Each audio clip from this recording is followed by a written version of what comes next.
In the early days, there were plenty of deals that we took on when we should not have because they just weren't really worth it. And also plenty of times when people have chased deals that weren't worth chasing. If you've got a guy, we'll talk about your uncle's 57 Chevy you were telling me about before the show, right? If that's worth $50,000 and it costs you $300 to insure it on a specialty policy, and that's all you do, and it's just as much work as the guy who will let you do that in his home and everything else. It takes a long time to get sales guys away from, I got to close a deal, to let's really qualify these folks, make sure they're in the right place, and don't be scared to say no. Yep.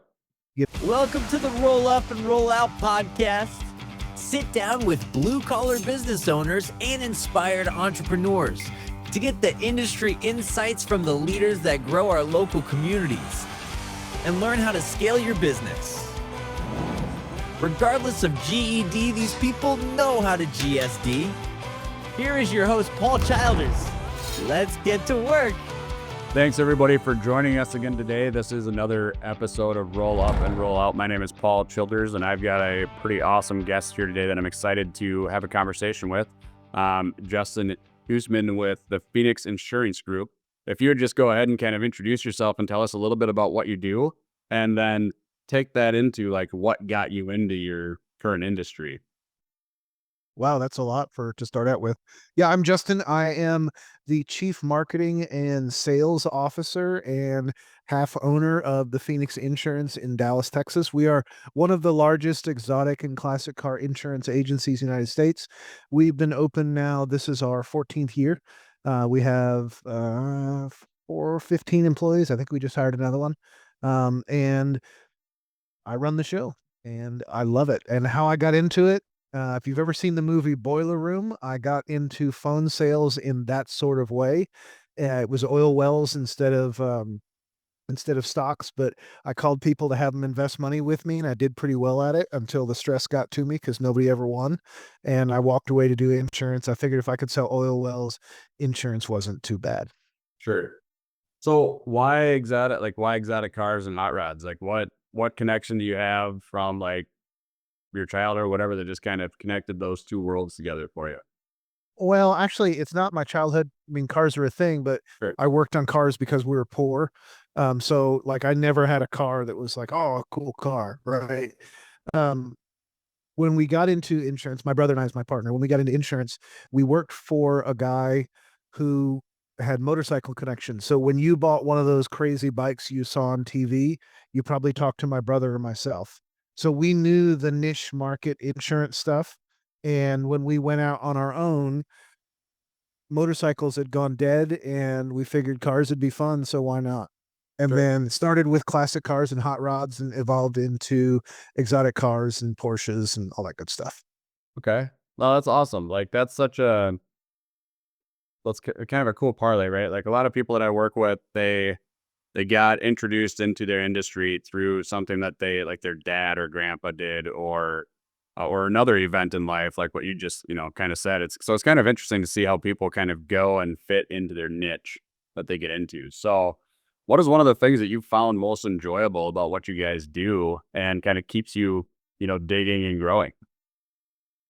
Um, okay, enjoyable is the car part. I have made some great friends hanging out with the people. I'm big in the local Porsche group here, which is a big group, and so I find that social part of it enjoyable. From a work perspective, I don't enjoy it, but I get a lot of reward from trying to coax people to that next level. I'm a coach of the sales folks, right? And I do enjoy it, although it's really frustrating, because I could just do it. Right. And that's the challenge that I've enjoyed the most in the past couple of years, really. I'm a good salesman, but it's a whole different level when you're working to try to help someone else become that person. Yeah, it's frustrating. I was in sales myself, in automotive, worked my way up to be a GM of of a Chevy dealership, to a sales director for a agricultural tire dealership. And one of the most frustrating things as a manager is I think sometimes we see a lot of potential in somebody, and you get attached to people, and no matter how much work and time you put into them, and they just don't progress forward, it becomes frustrating um and almost like draining to a point, right? Right.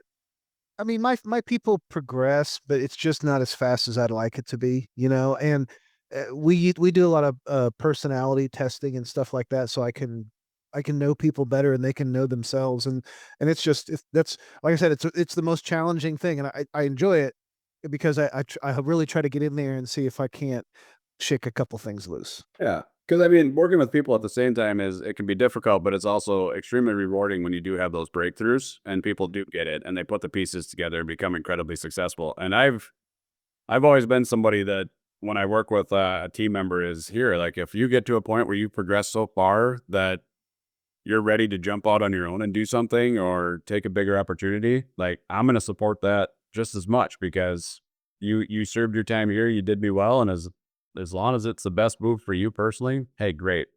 Like I've been part of your journey, I helped you move along in your life. That's awesome. So, do you have any instances like that where you've had an employee that kind of came through your system and just, it took a little bit of work, but all of a sudden something clicked and they just skyrocketed in their life and went off to do something on their own, or are they still with you? No, they're still with me. People tend to stay with me. I'm a pretty generous boss. I do drive, but I would rather have everybody that ever worked for me stay with me. But I've had some folks come in and really make changes. My top guy does very, very well, and he came from nothing to this industry. He's been with us for 13 years, and he doesn't have the entrepreneurial risk-taking gene that I've got, right? And he was unwilling to pull the plug. And so we've got other people like that that have come here and grown and become better and better, and nobody's left has gone to do anything great as far as I can tell. Sure. Hey, that's good. That's good though, right? Because that means you're Right. refining your talent. Yeah, I mean, we have employees who've been here, several employees who've been here at least around 10-ish years, so we've got people stay. Retention is super, I think, overlooked sometimes in industries, and how to get people to, stay with you. Mhm. So, what have you guys found over your years of being in business that has helped kind of, you know, keep that retention level so high with your top performers? Uh, it's a good question. Certainly compensation is part of it. We've worked really hard to create a culture here. We've been flexible. I've been forgiving probably a lot of times to a fault, and for the people who've been here longest, they've frankly grown with us as well. I mean, I came in as a salesman from a cowboy agency, just making this happen. And so we've had to grow and stay with us. And really, I think that they know that we really do, sounds really cliche, but we really do care about our folks. I mean, I want them to have that career, right? I'm a guy who wants to be one place forever. That's always what I wanted, right? My dad did that and I want to do that. And I had to make my own place to make it happen. But I wanted to provide a place, having had horrible bosses in the past, where people really could feel that. So we have benefits. And I mean, I work really hard as a small company to really make people feel like, hey, I'm into it, right? We're taking care of you, you take care of us. Yeah. There's something to be said about that. Getting to know your employees, what makes them tick, what challenges them, how to help them grow because everybody's unique. I was just having this conversation with another business owner about how you kind of continuously make your employees stay motivated and focused because not everybody wants the same thing. So you mentioned your personality test. What are some other things that you've done to kind of connect on real individual levels with your employees to make sure that you're meeting not only like their basic needs, but also their needs and their idea of what growth and like development looks like? Well, it comes down to really being in touch with them. I have under me, I have 5 direct reports, and so every day we chat, right? I have a one-to-one with them that's dedicated 30 minutes a week, and I'm always available to them, not to answer the little questions, but to make sure that they know what's going on. When we meet, we always discuss, "Hey, what's the next thing you're gonna do?" We're really growth oriented here. We actually have an internal book club where we have rewards, and that factors into how we compensate you when it comes down to annual time, right? And so we have lots of with team building events, and I sigh because I it always feels like pulling teeth to do them, but we hired somebody who puts them on now, so it's more fun for me. And so we do a lot to connect. You know, we're with the pandemic, we had to get flexible with some things, right? And now we've kind of had to remain flexible in some ways, but ultimately it's been really hard to keep everybody connected at a distance.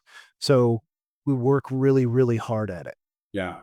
The distance aspect of things, to me has been really interesting. It's been fascinating to watch some people that are running sales teams do it successfully.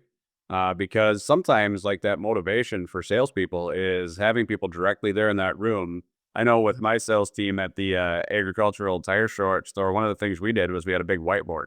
And we'd, Oh, they'd go up and write their deals on there and how much gross they put, that day. And all of a sudden, like the first person up there would go up and do it. And then all of a sudden you'd see everybody kind of perk up and be like, okay, like game on, right? Um, we have a virtual whiteboard kind of. It's called Plecto, and everybody puts what they've sold in there, and it gives us a chart of what's selling and where. So we still have that. We have about, I guess it's 50% of our sales guys are at home, or guys and women, I apologize, but they're at home, and the others are up at the office for various reasons. Some of them because they decided they couldn't work at home, others because statistics told me they couldn't work at home. And Yep. so, as long as the performance is there, it's good. The bigger, harder connection, the bridge we've had to really bridge is between the sales guys who are self-motivated, tend to be so, right? At least to some degree. Sales guys and account managers kind of a mixed bag, right? But the other folks on the other side don't really see that. So sales account managers have to be proactive, other folks reactive because they're customer service, and bridging that communication between the two of those teams has been a bit challenging over the years, and so I think we finally got it nailed. It takes time. yeah, it does. And it takes trial and error too, right? So, Right. um, just, being in the industry that you're in, especially in insurance, right? There's a lot of things that can go wrong in insurance, and there's a lot of things that can go right. What are some things that you guys have learned over the years that have helped make you successful and stable? Well, a couple of things that we've learned. Most insurance agents take orders. Hey, I just need this one thing. We don't do that, right? When we stopped we stopped being kind of that reactive sort of agency a couple years ago and became more proactive. Where that, if you're gonna talk to one of my folks, you're gonna need to make an appointment. We have a lot of people to deal with. We have a huge amount of premium. Having been in business for as long as we have a lot of clients and folks, right? So things have to keep running in an orderly fashion, and being scared of saying no.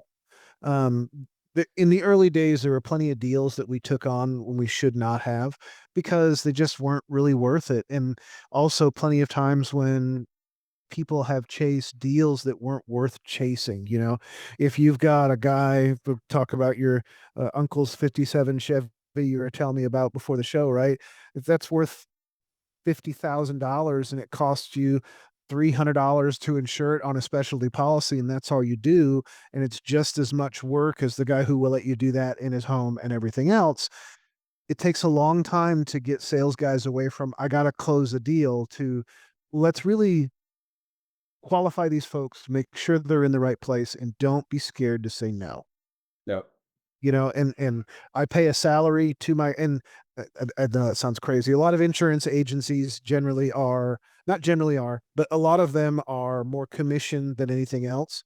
So we pay a pretty healthy salary and then commission on top of it so that my folks can say, nah, this is not the right one, right? Let's find another one, that is worth the time, that's worth the energy, that is buying what we're selling, as it were. And that's the biggest lesson, is you don't have to say yes, Yep. right? Customer isn't always right. Yes. 100% agree. And that's a good point you make because there are a lot of guys that are in, a lot of these blue collar industries. I work with a lot of guys in HVAC, plumbing. The last guy I just chatted with, he does like custom made glass enclosures for showers and residential, right? And everybody that I've interviewed that's in any of those industries, really any industry, has kind of had the same message of like that if I could have learned faster that it was okay to say no to people, I probably would have grown faster. And I know for a fact that I would have had more sanity, like going Right. because that is a big piece of business is knowing who to work with and who to avoid. Right.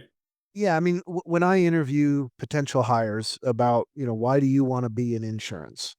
The answer is always because I wanna help people, and it's true. I believe here's my commercial, the independent insurance agent does more for the consumer than any other type of insurance agent, but people always say they wanna help, right? But sometimes you can't and shouldn't help everyone. It's a time suck, right? And so it's that balance between, "Hey, not a good fit," and, "Yeah, I can really be good here." And it is, it's hard. With the tradesmen, I've seen plenty of tradesmen be put out of business because they took on the wrong person, Yep. you know? Yep. Wrong person, wrong job. Didn't have the tools or skill set, just got in over their head because they didn't know how to say no. Yeah. Were embarrassed to say no. And I think that's a huge part of it. Like I doing what I do, it's kind of you can finance any business, right? But I don't want to. Right. I'm very intentional about those that I work with because I want it to be a good experience for them. And I want to make sure that I stay sane and happy while I'm doing it as well, because it helps obviously make that customer experience better. So, Right. I mean, if you look at insurance, it's transfer risk in the end, right? And with any business, really, with you as the businessman, anytime you're taking on that business, you have to figure out how much risk you're transferring. If you're the shower guy taking on this enclosure, man, is this worth it that you could get bad mouthed on everything, right? Are they nitpicking you so you're never going to be able to make a profit from it, or you're never going to be able to finish this job? And so that's the big danger there of not being in control, not controlling your process, not taking on the right risks. yep. So, man, speaking of which, like the other piece of that aspect that I found is a lot of companies in service based industries, all of a sudden, like find themselves every once in a while with competitors almost in a race to the bottom. Have you guys ever had that where you've had a competitor that's come up and, push pricing or push the envelope? And what are some things that you guys did to kind of, distance yourself from that and position yourselves in a spot where you were able to control like that premium because you knew that you had something special? Well, we can't control the premium, right? My product is really my guys and their advice. Okay. And the first big, because anybody can sell what we sell. I'm not a company. I am an agency. I represent different companies. I just have a lot of them, right? But it was the same challenge of saying, "Hey, we have to be more discerning," because it's easy to sell on price. Totally easy on insurance. You can always find a cheaper price. Is it a good policy? Yeah, it depends, right? So it came down to my guys really learning to not think like consumers. And rather than having that consumer mindset of it's got to be cheaper, one, because it's easy and quick. And two, because that's what they think. And so I can't speak to anything else. Turning that ship was it took a long time because these are really entrenched in people, right? Yep. And getting these insurance agents who ultimately were making a certain amount of money because of commission to say, "Don't do this anymore. Do not sell it this way. Sell it this way. It's going to be slower while you learn." That was the big challenge and the big shift because we realized that we were losing. We probably had a 60% retention ratio and that we were, losing a lot every year. And the name of the game with insurance is build up that book, have the people that stay with you. And when we started to change that attitude of our guys, they were then in turn able to start looking at things differently from a sales perspective. But it's been tough. We bring new people in and it is a tough ship to turn because we try to be a little bit different anyway, right? Yeah. Well, I think part of it is really what you hit the nail on the head was the educational piece of it, of knowing what the advantages are of certain policies versus others and making sure and helping the consumer understand that the value is in the policy itself, not necessarily the premiums, because we are hit as consumers every day with cheaper price, cheaper price, cheaper price, cheaper price, when really at least when I look at my insurance stuff, I want to know what my coverages are when stuff goes wrong. That's really what I care. And And that's the big shift, right? And like I said, with sales guys like to sell what's easy, right? I'll sell the easiest thing. It's easy, easy, easy, and that savings was the easiest thing for a long time. But yeah, once you shift that conversation and you really shift the sales conversation from a here's what you need to help me understand what your goals are. Yep. That's when you really start getting into really true advisorship and really showing that value to the customer, Yes. you know, because Yep. you don't want to, nobody brags about how little they pay if they're after their house is burned down and they're not being paid back.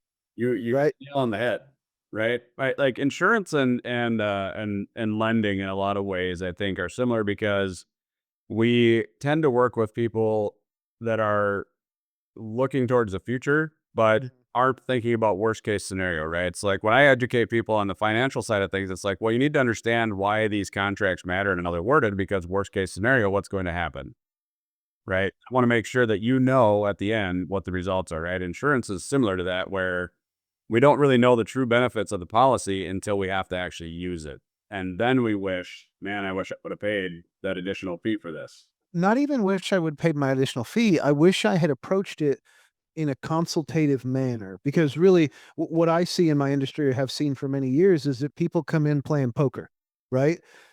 You need a good agent because an agent like yourself, you understand the intricacies of lending, I assume commercially, right? So you want, and I having taken some loans, I know that's a challenge. I like to work with my banker and make sure that it's right, right? When you find a good independent insurance agent, you find someone who does this all the time.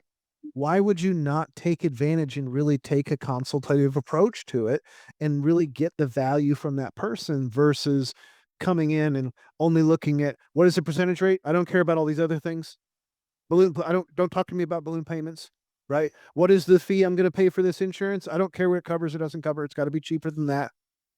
And so it's really finding the professionals and working with the professionals and then making the people that work under you professionals so that everybody professionals together, right? And that's what we try to do here.